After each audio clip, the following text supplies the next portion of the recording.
में ऐसे अड़सा लेहनी हम हो तो के दिलवा में ऐसे अड़सा लेहनी हमसे पत्थरिया गुर्दा नाराज हो गई। आज तो एकदम जौहर लागत तारू हो। आव चाट के मर जा।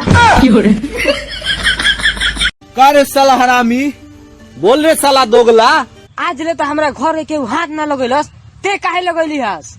का उखड़बो, आव फरिया लो। ए भैया झाड़ा छोड़। हे तू क्या हुआ? हमरा तरफ से बढ़ो ना तो ओकरा तरफ से बढ़ो ना तो ये मरवावे आइल बढ़ो। हमार गर्लफ्रेंड बोल रहा है कि धीरे धीरे से मेरी जिंदगी में आना। हम इतना धीरे धीरे गेली कि हमरा जाते जाते और दूगो बच्चे हो गली के माई। सर ये उसर पागल है का रे? दुनिया दही गुड़ चाटल उसर ढोढ़ी चाटत है। ए मास्क नहीं पहने के? अरे सुना ना एगो बात कहे के बा। का कहे के बा? पूरा गांव महला बिना मास्क के निकलते नहीं खे। आ इनका तो कुछ बुझाई के ना बा। का कहत रह? कह। मैं तुमसे प्यार करता हूँ। झूठ, बिल्कुल झूठ। शर्म आती है मुझे अपने आप पर कि मैंने तुम जैसे दोगले आदमी से प्यार किया।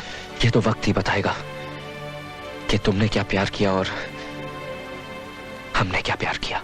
झूठ, तुमने कभी प्यार किया ही नहीं। तुमने सिर्फ मुझे धोखा दिया है।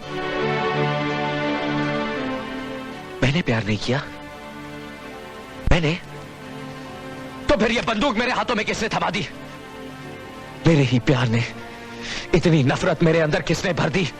मेरे ही प्यार ने वतन, मुल्क, देश, बाबूजी, घर, मां, क्या नहीं खोया मैंने अपने इस प्यार की खातिर। इस प्यार ने तो मेरी सारी जिंदगी बदल कर रख दी। और तुम कहती हो मैंने प्यार नहीं किया। जब दिल ही टूट गया जी कर क्या करेंगे। का भाई काहे रोताड़ा? का बताई मैडम जी, हम बहुत मजबूरी में बानी। हम जाना तनी के जन्म में रहुआ हमारा किस्मत में नहीं खे, लेकिन अगला जन्म में रहुआ नाम के रेखा अपना हाथ में घिंचवा के आए। और एगो इम्पोर्टेंट बात, रहुआ बहुत सुंदर बनी।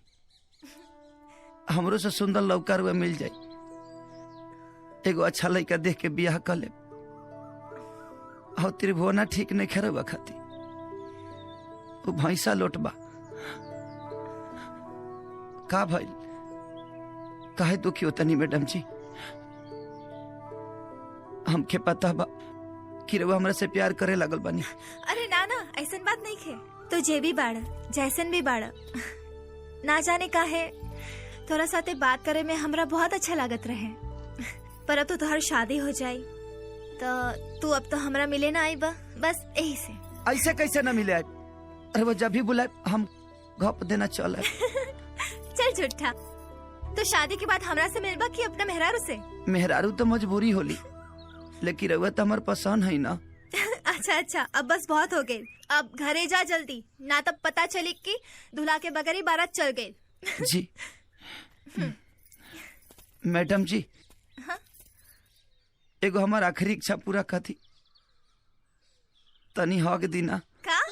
हाँ, हो हीरो हीरोइन फिल्मिया में अलग होके से पहले हगे लालो ना, और सही रहुआ हक दीना। अच्छा हक चाहिए? हाँ तो ऐसा बोलो ना, हक कर।